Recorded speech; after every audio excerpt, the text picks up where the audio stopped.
This morning at breakfast, I was opening some mail, and there was a notification in there from the cable company telling me that my Social Security number of bathrooms, how many TV sets you have, what you've looked at on the internet, all of your email going to and from your phone, anything that's been said on the phone, is now subject to federal investigation, and that they plan to turn over whatever without a subpoena or anything else.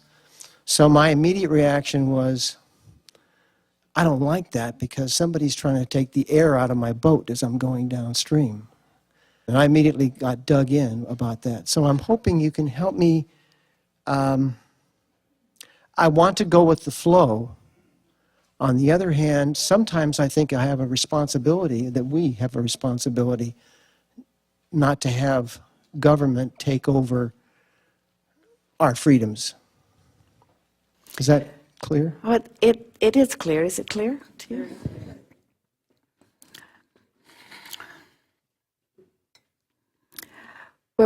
We're reaching for the beginning place in this because it's a big subject and many people feel uncomfortable about this for obvious reasons. You want to believe that you have freedom, and it is something that you wave flags about and talk about and crow about to others. And when you look at your own experience and you believe that what you are looking at is evidence of the opposite of something that you want, of course it is a thought that will bring great resistance. In other words, the more you want something, when you look at what you think is its opposite, the worse you feel. If someone were to call you on the telephone and say, "Hello, you don't know me, I'm just calling to tell you I will never call you again," you would say, "All righty then." Fine. You would not feel negative emotion about it because there would not be something lost that was important to you. Right. But when you feel that something that is important to you is threatened or lost, it is logical that you would feel that way. But what we want you to feel with us for just a moment here is that the reason that you feel that negative emotion is not because your government or anyone is taking your freedom from you. It is that in that moment you are focused in opposition of something that you really care about. Yeah. In other words, what's making you feel uncomfortable is the belief that someone else, like a government or like anyone, can do something that takes my freedom away. Mm-hmm. And we understand how people come to those conclusions because it feels like in this action-oriented world in which you live, it feels to you like someone could walk right in this room, walk right up to you, restrain you, and drag you off and claim that you were part of a terrorist plot. Right. And that you would be hard-pressed to prove that it is otherwise anytime soon. At least you'd be in jail for a while somebody was sorting it out.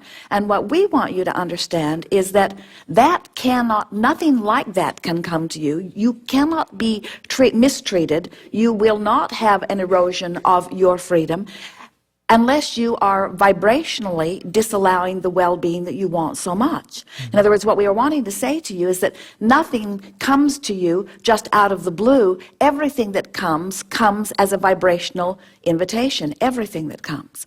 So what happens, even in an extreme example as the one you have given us, so let's say that you are moving through life, as you say, you are living mostly happily ever after, but like everyone else, you never stop fine-tuning it. And so you are aware of what's going on, you're hearing different things, and in fact, someone actually sent something to you that was hard for you to miss, and as you read it, you felt the discord in it. Mm-hmm. And in the midst of that uncomfortable reading experience, you actually launched a further rocket of desire about what you desire relative to your personal freedoms. Mm-hmm. In other words, the non-physical, vibrational, leading edge part of you actually went to a freer place than you even were in the moment as you are reading what this letter is explaining may very well be happening. And so without your manifestation of it yet, you, because of that experience that felt like encroachment upon your freedom,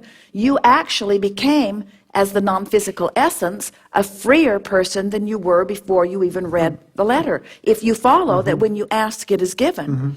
But now you have become more free in the reading of that letter, but now this letter has got you all agitated and you're beating the drum of all of the things that are wrong. You're actually holding yourself in opposition to something that you just asked for just in this moment. Now, that's not even talking about all of the freedom that you knew was there before you were born into this body and all of the freedom that you've been asking for every day since.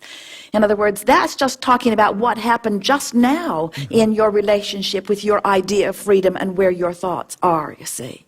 There are a lot of people that will say, well, if we do, that's all just fine, Abraham, blah, blah, blah, blah, blah. But if we don't do something about protecting our freedom and controlling our freedom, then it will get away from us. And we say, your world is not becoming less free, it is becoming more free. Your world is not becoming worse, your world is becoming better.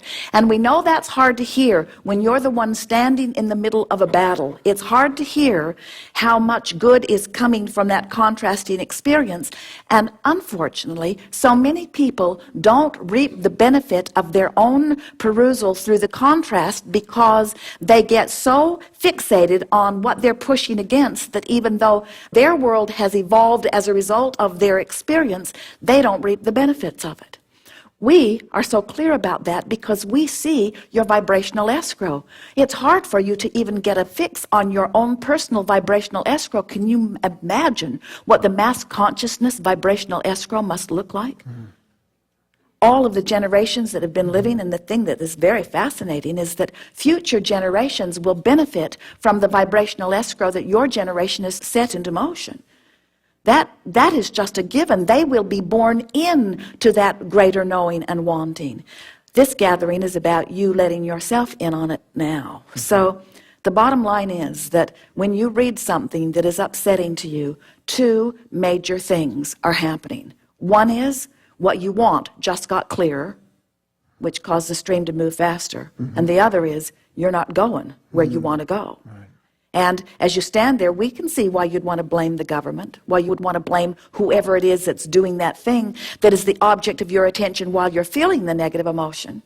But as long as you believe that it's whatever the object of your attention is, as long as you believe it's that person's or that agency's or that circumstances need to be changed, then you feel more and more and more and more powerless because they're not going to change. No. To please you. No, I know they're not. I know it's not going to happen. Did anyone fly yesterday? How was it? Pretty darn good. You wouldn't have thought so if you'd watched television. Looked like the world had come to an end. And when someone throws away an $80 bottle of makeup, it pretty much has come to an end.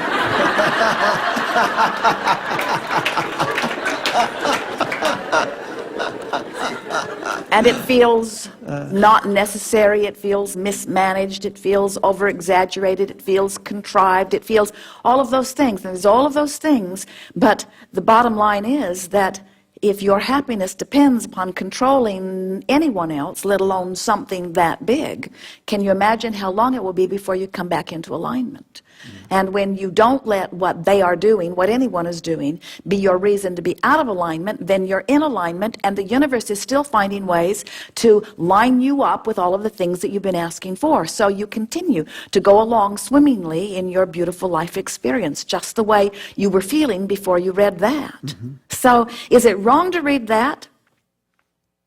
Well, I didn't have any choice. I mean, it came with a bill. I just opened it up, you know. So, well, then let us put it I rather, don't rather think than I had a choice about reading it, but how I react to it, I have a choice on.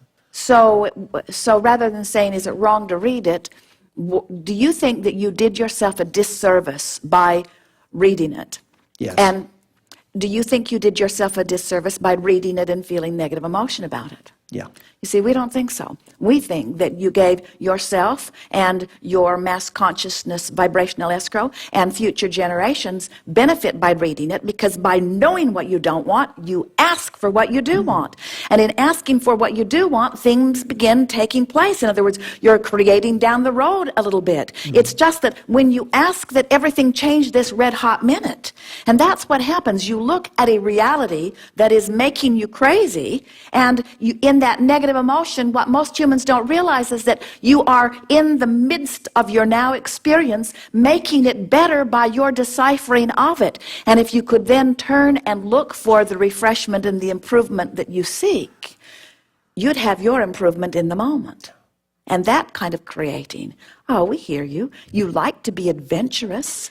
We don't see any of you saying, no, I'm perfectly comfortable just sitting in this chair all day, every day. Please don't bring anything to my attention that might entice me out of this chair.